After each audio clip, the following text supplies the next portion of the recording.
সম্প্রতি ঘটে গেল এক ভয়ঙ্কর হৃদয় বিদারক ঘটনা।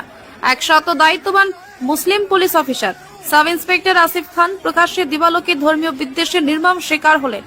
দাঙ্গাবাজদের একটি দল তাকে ঘিরে ধরে হেনস্থা করে, পোশাক ছিঁড়ে ফেলে, অকথ্য গালিগালাজ করে এবং মৃত্যুর হুমকি দেয়। এই মর্মান্তিক ঘটনার সবচেয়ে ভয়ঙ্কর দিকটি ছিল ঘটনাস্থলে থাকা তারই সহকর্মী পুলিশ সদস্যদের নীরবতা। তারা কেউ হস্তক্ষেপ করেননি, কেউ বাধা দেননি, দাঁড়িয়ে শুধু দেখেছেন। প্রত্যক্ষদর্শীদের কেউ কেউ জানিয়েছেন আসিফ খান কোনো উস্কানিমূলক আচরণ করেননি, তিনি কেবল আইন মেনে দায়িত্ব পালন করছিলেন। কিন্তু তার ধর্মীয় পরিচয়কে সামনে এনে তাকে নিশানা করা হয়। এক প্রত্যক্ষদর্শী জানান, আমরা ভাবতাম পুলিশ মানেই রক্ষা, কিন্তু ওর সহকর্মীরা যেভাবে চুপ করে দাঁড়িয়ে রইল তাতে আমরা হতবাক। আসিফ খানের বিরুদ্ধে কোনো শৃঙ্খলা ভঙ্গ বা পেশাগত ত্রুটির অভিযোগ নেই, বরং সহকর্মীদের মধ্যে তিনি পরিচিত ছিলেন নিষ্ঠাবান ও ধর্মনিরপেক্ষ অফিসার হিসাবে। এই ঘটনার পর নানান মহল থেকে ক্ষোভ ও উদ্বেগ প্রকাশ করা হয়েছে।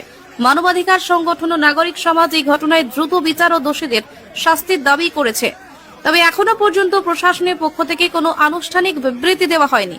এই ঘটনার প্রেক্ষিতে সমাজে একটি মৌলিক প্রশ্ন আবার উঠে এসেছে, ধর্মের আগে কি আমরা মানুষ হতে পারি না? একজন পুলিশ অফিসারকে তার পোশাক নয়, ধর্ম দিয়ে বিচার করার অধিকার কার? এখন সময় এসেছে নীরবতা ভাঙার, সময় এসেছে অন্যায়ের বিরুদ্ধে রুখে দাঁড়ানো।